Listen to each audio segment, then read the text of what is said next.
Hello everyone, मेरा नाम है अमृत राज और स्वागत करता हूं आप सभी का मैं इस वीडियो में।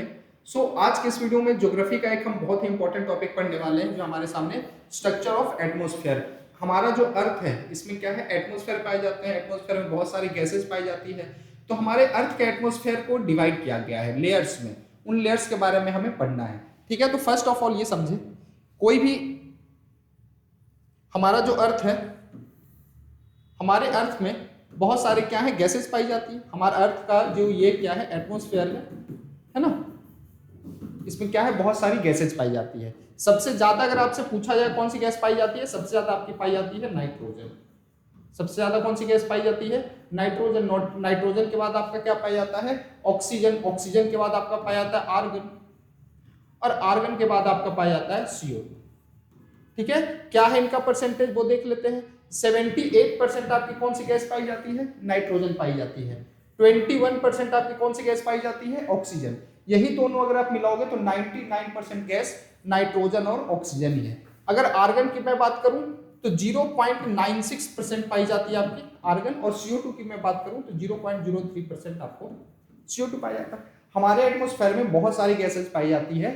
ये जो चार गैस है ये मोस्ट इंपॉर्टेंट है ना। इसके बाद हाइड्रोजन, हीलियम, नियोन, ये सारी गैसेज ये पाई जाती है। आपको क्या याद रखना है, सबसे ज्यादा कौन सी गैस पाई जाती है, नाइट्रोजन। कितने परसेंट, 78%।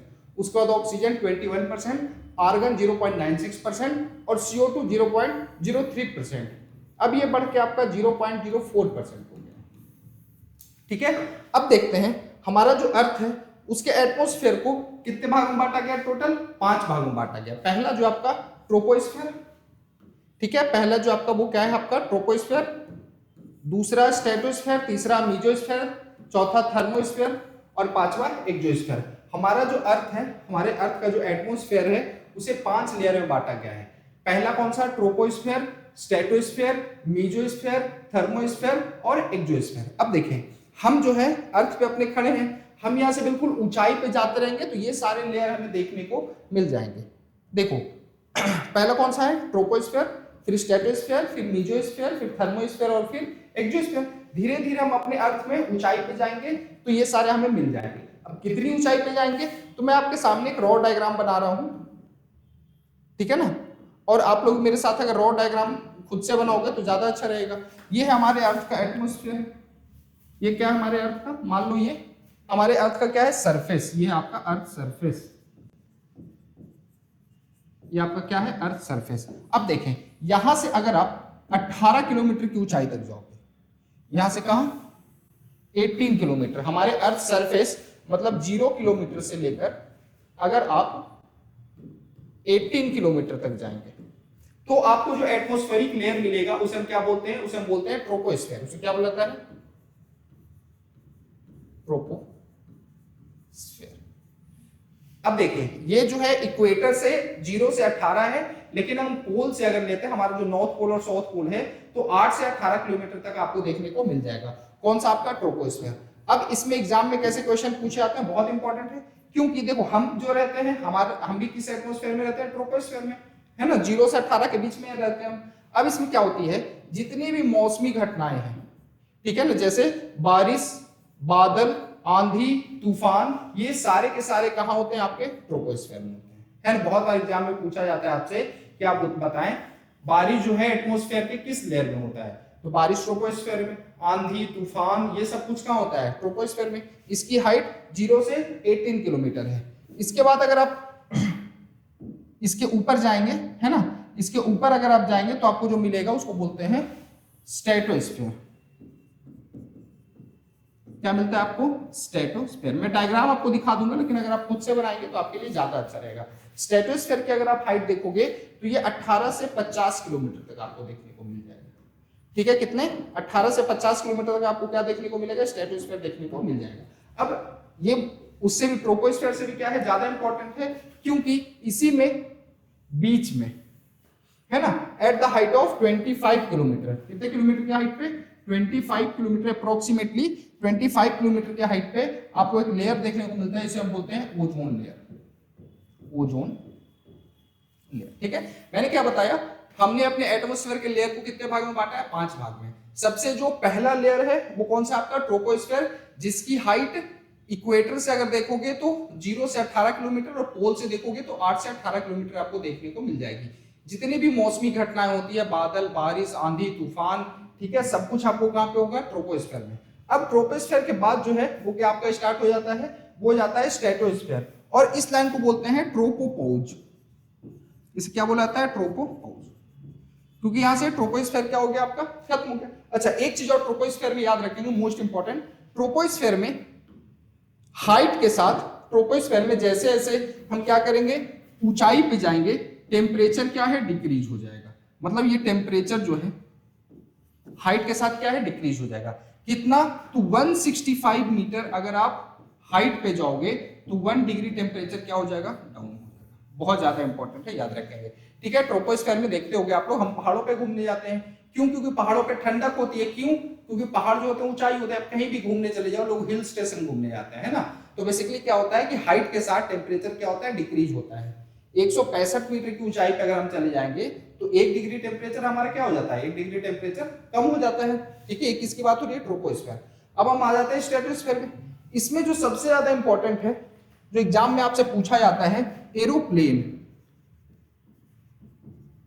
एरोप्लेन जो है आपके, वो एटमॉस्फेयर के किस लेयर में उड़ते हैं? तो बहुत ज्यादा इंपॉर्टेंट है, एरोप्लेन जो है किस में उड़ते हैं? स्ट्रेटोस्फेयर में उड़ते हैं। याद रखेंगे क्यों? क्योंकि देखो ट्रोपोस्फेयर में तो बादल, बारिश, आंधी, तूफान सब कुछ होता है। अगर आप एरोप्लेन पे बैठोगे तो आपने देखा होगा कि बादलों के ऊपर से उड़ता है एरोप्लेन, है ना। तो बेसिकली ट्रोपोस्फेयर के ऊपर आपका क्या उड़ता है? एरोप्लेन उड़ता है। किसमें? स्ट्रेटोस्फेयर में। एक तो इसमें एग्जाम में पूछा जाएगा कि बारिश, आंधी, तूफान ये सब कहां होते हैं? ट्रोपोस्फेयर में। एरोप्लेन कहां फ्लाई होते हैं? स्ट्रेटोस्फेयर में। और स्ट्रेटोस्फेयर 18 से 50 किलोमीटर है, उसी के बीच में एक और लेयर पाया जाता है जिसे हम क्या बोलते हैं? Ozone layer. जिसे क्या बोला जाता है? Ozone layer. अब ओजोन लेयर क्यों इंपॉर्टेंट है? ओजोन लेयर हमारे लिए इसीलिए इंपॉर्टेंट है क्योंकि ओजोन लेयर जो है, देखो आप, ठीक है, ओजोन लेयर जो है ये सन से आने वाली अल्ट्रा वायलेट रेज जो होती है, परावैंगनिक किरणें जो होती है, सन से आने वाली अल्ट्रा वायलेट रेज जो होती है, परावैंगनिक किरणें जो होती है, इससे हमें प्रोटेक्ट करता है। ठीक, क्यों? क्योंकि इसमें ओजोन गैस पाया जाता है। कौन सा? Ozone gas. और ओजोन गैस का फॉर्मूला होता है आपका O3। तो ओजोन लेयर जो है, ओजोन लेयर मतलब ओजोन गैस का एक लेयर है जो सन से आने वाली अल्ट्रावायलेट रेज से हमें क्या करता है? प्रोटेक्ट करता है। अगर ओजोन लेयर नहीं होता और सन से डायरेक्ट रेज हमारे पे आती तो स्किन कैंसर होने का क्या है? बहुत ज्यादा खतरा है। ठीक है, अभी कुछ समय पहले अंटार्कटिका के पास अगर आप देखोगे तो ओजोन लेयर में होल हो गया था, तो ऑस्ट्रेलिया के बहुत सारे लोगों को स्किन कैंसर का मतलब स्किन कैंसर होने लगा था। अब तो काफी हद तक वो क्या हो गया है? रिपेयर हो गया है। ठीक है, तो इसमें याद रखोगे ओजोन लेयर जो है अल्ट्रावायलेट रेज से हमें बचाता है, और O3 इसका फॉर्मूला है। ओजोन लेयर की जो मोटाई होती है इसको नापा जाता है डॉप्सन में। किसमें नापा जाता है? डॉप्सन में नापा जाता है, जो ओजोन लेयर की क्या होती है? मोटाई होती है। आपने देखा होगा मार्केट में यूवी क्रीम्स आते हैं, अल्ट्रावायलेट क्रीम लिखा होता है 50+, 40+, 45+। अल्ट्रावायलेट क्रीम आता है ना, यूवी रेज से हमें प्रोटेक्ट करते हैं। तो जितना ज्यादा होता है ज्यादा महंगा आता है ना। गर्मियों में ज्यादा लोग यूज करते हैं क्योंकि गर्मियों में सन का जो फोर्स होता है वो क्या होता है? आपका ज्यादा होता है। ठीक, अच्छा, अब एक दो चीजें आप याद रखें जो आपको मैंने बताया ओजोन लेयर के बारे में। तो ओजोन गैस को नुकसान कौन पहुंचाता है आपका? इसमें दो तीन चीजें मैंने आपको बता दी। एक तो डॉप्सन यूनिट है इसका, ठीक है, इसका फॉर्मूला जो है क्या है आपका? O3। इसको नुकसान कौन कौन सी गैस पहुंचाती है? तो एग्जाम में बहुत बार पूछा जाता है, आप याद रखोगे CFC, क्लोरोफ्लोरोकार्बन। क्लोरोफ्लोरोकार्बन गैस जो है ये किसको नुकसान पहुंचाती है? ओजोन से। ठीक है, और CH4 आपका जो मीथेन होता है आपका, क्लोरोफ्लोरोकार्बन और मीथेन गैस ओजोन लेयर को सबसे ज्यादा नुकसान पहुंचाती है। ये दोनों गैसें निकलती कहां से है? तो हम जो AC यूज करते हैं उससे CFC निकलती है। हम रेफ्रिजरेटर जो यूज करते हैं, फ्रिज है ना, उससे भी आपकी कौन सी गैस निकलती है? CFC गैस निकलती है, जो किसको नुकसान पहुंचाती है? ओजोन लेयर को नुकसान पहुंचाती है। ठीक, चलो, तो आ गया हमारा कौन सा? Troposphere, stratosphere. अब देखिए यहाँ पे जब ओजोन लेयर आपका पाया जाता है ना, 25 किलोमीटर की हाइट पे, तो यहाँ हाइट के साथ टेम्परेचर क्या होगा? इंक्रीज होगा। हाइट के साथ टेम्परेचर क्या होता है? यहाँ इंक्रीज होता है। या हाइट के साथ टेम्परेचर क्या हो रहा था आपका? डिक्रीज। या हाइट के साथ टेम्परेचर क्या होगा? इंक्रीज होगा। इसके बाद जो हमारा लेयर आता है उसे बोलते हैं मीजोस्फेयर। क्या बोलते हैं आपका? मीजोस्फेयर। ठीक है, उसे क्या बोला जाता है, मीजोस्फीयर। देखो ये डायग्राम आप और देख सकते हो, पहला हमारा क्या था, ट्रोपोस्फीयर। मैंने क्या बताया, ट्रोपोस्फीयर जो है 18 किलोमीटर की हाइट तक आपको देखने को मिल जाएगा। इसमें हाइट के साथ टेम्परेचर क्या होता है, डिक्रीज होता है। जो भी बादल, बारिश, आंधी, तूफान आपको देखने को मिलेंगे इसी में मिलेंगे। उसके बाद स्ट्रेटोस्फीयर जो है, इसकी हाइट मैंने आपको बताई 11 से 50 किलोमीटर, एरोप्लेन आपको यही देखने को मिल जाएंगे। फिर आपका मीजोस्फीयर, ठीक है, मीजोस्फीयर जो है ये 50 टू 90 किलोमीटर तक, 80 टू 90 किलोमीटर तक आपको देखने को मिल जाएगा। और अगेन इसमें हाइट के साथ टेम्परेचर आपका क्या होता है, डिक्रीज होता है। और सबसे मिनिमम टेम्परेचर, एटमॉस्फेयर का जो सबसे मिनिमम टेम्परेचर होता है वो आपका कहां पाया जाएगा, मीजोस्फीयर में पाया जाता है। ठीक है, याद रखोगे। 0 से 18, 18 से 50, 50 से 90। अब देखें, है ना, और 90 से अब नेक्स्ट आ जाओ आप, वो है आपका थर्मोस्फीयर।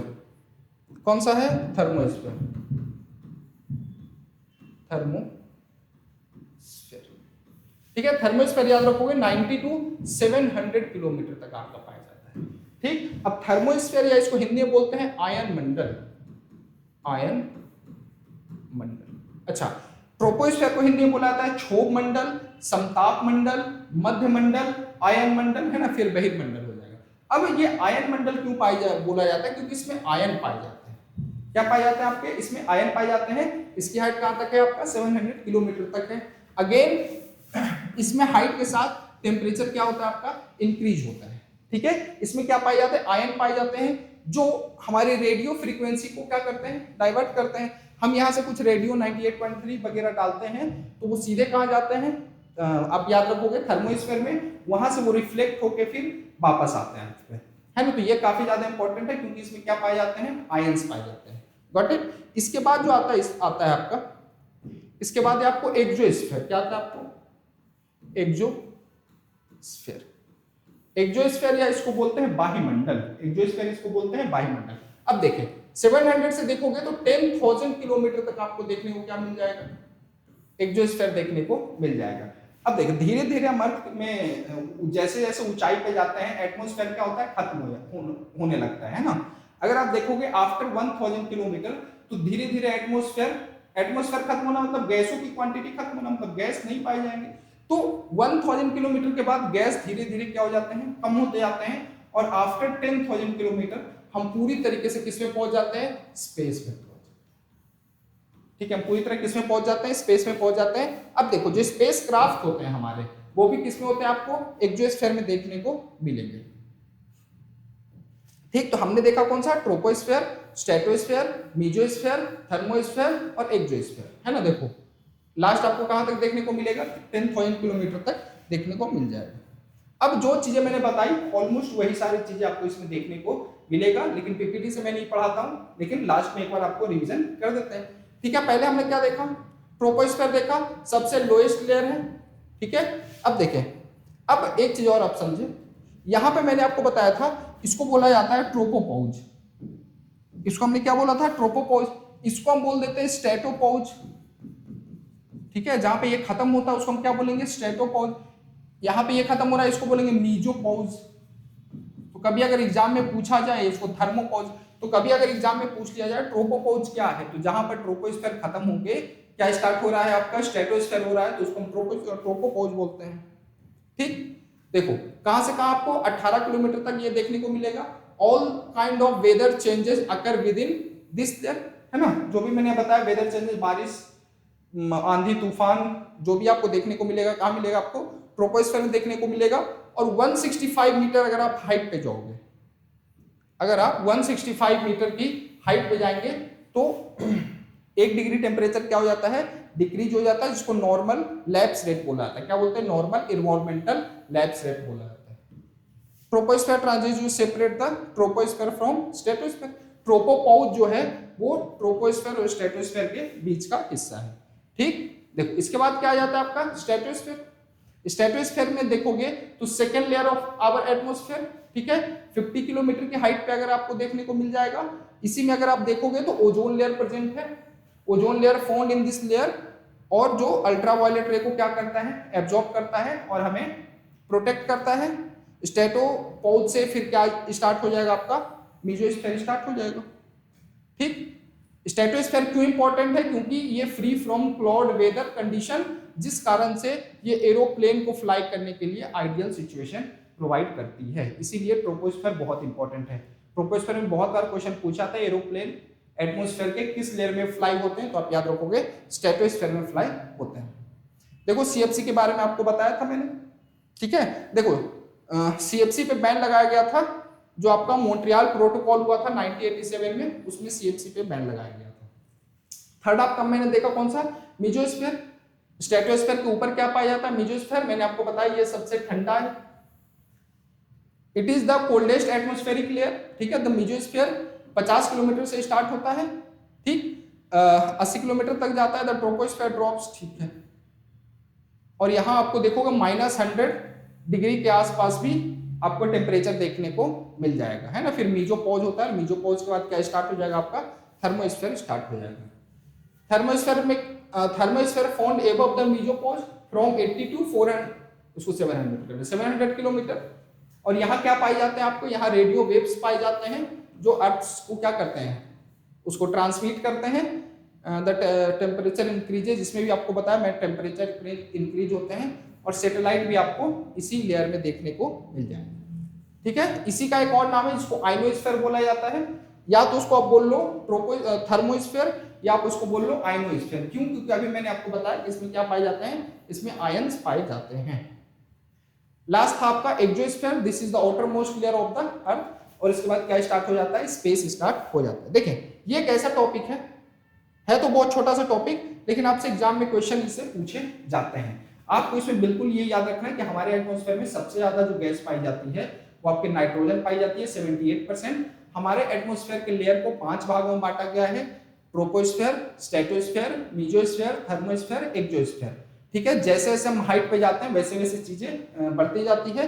अब अगर देखोगे तो 0 से, इसमें गलत लिखा हुआ है, 0 से 18 यहाँ लिख रहे हैं, है ना। 0 से 18 अगर आप जाओगे तो आपको ट्रोपोस्फेयर मिलेगा। 18 से अगर आप 50 जाओगे तो स्ट्रेटोस्फेयर मिलेगा। उसके बाद आप जाओगे मीजोस्फेयर मिलेगा, और उसके बाद आप जाओगे तो आपको थर्मोस्फेयर देखने को मिल जाएगा। थर्मोस्फेयर को ही आयनोस्फेयर बोला जाता है क्योंकि इसमें आयन पाए जाते हैं। उसके बाद एक्सोस्फेयर 1000 किलोमीटर से आपका स्टार्ट हो जाता है, और आफ्टर 10,000 किलोमीटर पूरी तरीके से हम स्पेस में पहुंच जाते हैं, ठीक है। तो बहुत क्विक तरीके से हमने इस टॉपिक को देखा। मिलते हैं आपसे नेक्स्ट वीडियो में कुछ और टॉपिक के साथ। Okay, thank you.